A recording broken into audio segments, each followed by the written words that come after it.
विधान परिषदेच्या 11 जागांसाठी निवडणूक उमेदवारी अर्ज भरण्याचा शेवटचा दिवस आहे। पंकजा मुंडे, सदाभाऊ खोत, परिणय फुके यांना उमेदवारी देण्यात आलेली आहे। विधान परिषदेच्या 11 जागांसाठी निवडणूक उमेदवारी अर्ज हा भरण्याचा शेवटचा दिवस आहे।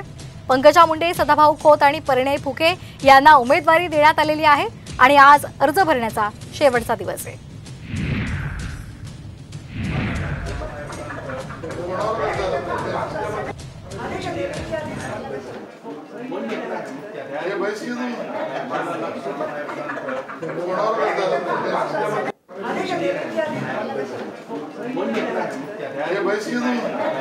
आपण ही दृश्य पाहतोय। पंकजा मुंडे त्याचबरोबर त्यांच्या भगिनी आणि आशिष शेलार सुद्धा या ठिकाणी उपस्थित आहेत।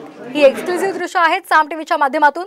विधान परिषदेच्या 11 जागांसाठी निवडणूक उमेदवारी अर्ज भरण्याचा शेवटचा दिवस आहे। पंकजा मुंडे, सदाभाऊ खोत आणि परिणय फुके यांना भाजपनं उमेदवारी दिलेली आहे आणि आताची ही दृश्य आपण पाहतोय। पंकजा मुंडे आशिष शेलार यांच्याशी चर्चा करत आहेत। ही एक्सक्लुझिव्ह दृश्य आपण पाहतोय साम टीव्हीच्या माध्यमातून। त्यांच्या भगिनी आणि त्याचबरोबर धनंजय मुंडे सुद्धा उपस्थित आहेत। त्याचबरोबर गिरीश महाजन, प्रवीण दरेकर ही सर्व मंडळी इथे आलेली आहेत। उमेदवारी अर्ज भरण्याचा शेवटचा दिवस आहे। विधान परिषदेच्या 11 जागांसाठी निवडणूक होते आणि त्यासाठी उमेदवारी अर्ज भरण्याचा शेवटचा दिवस आहे। पंकजा मुंडे, सदाभाऊ खोत आणि परिणय फुके यांना उमेदवारी देण्यात आली आहे।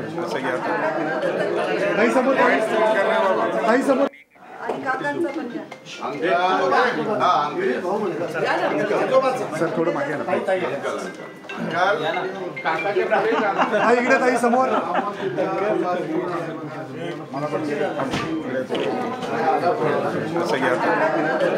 ताई समोर ताई समोर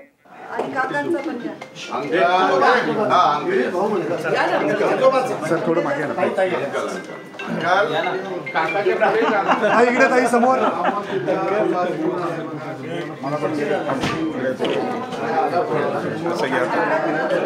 ताई समोर ताई समोर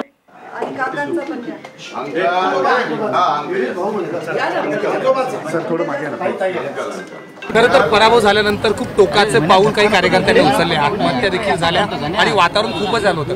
आज एकदम उत्साह पाहायला मिळतोय। काय नेमकी त्यांची आठवण कशी करा? माझा आज जे काही जीवनामध्ये मला मिळणार आहे ते मी त्या 5 जीवांच्या चरणी अर्पण करते ज्यांनी केवळ या कल्पनेनी स्वतःचा जीव दिला आणि आज ते असते तर ते इथे घोषणा दिली असते आणि आज ते नाही, त्याचं मला खूप शल्य राहील। त्यांना हे समर्पित मी करते।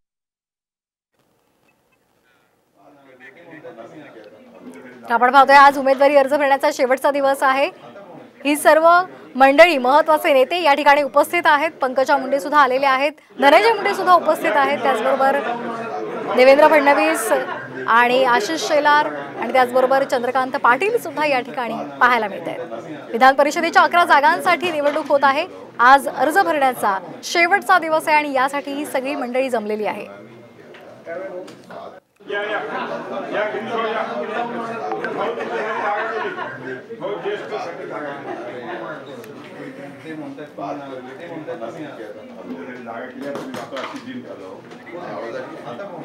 या संदर्भात अधिक माहिती घेऊयात आमचे प्रतिनिधी गणेश कवडे यांच्याकडून। गणेश, काय अधिकचे अपडेट्स?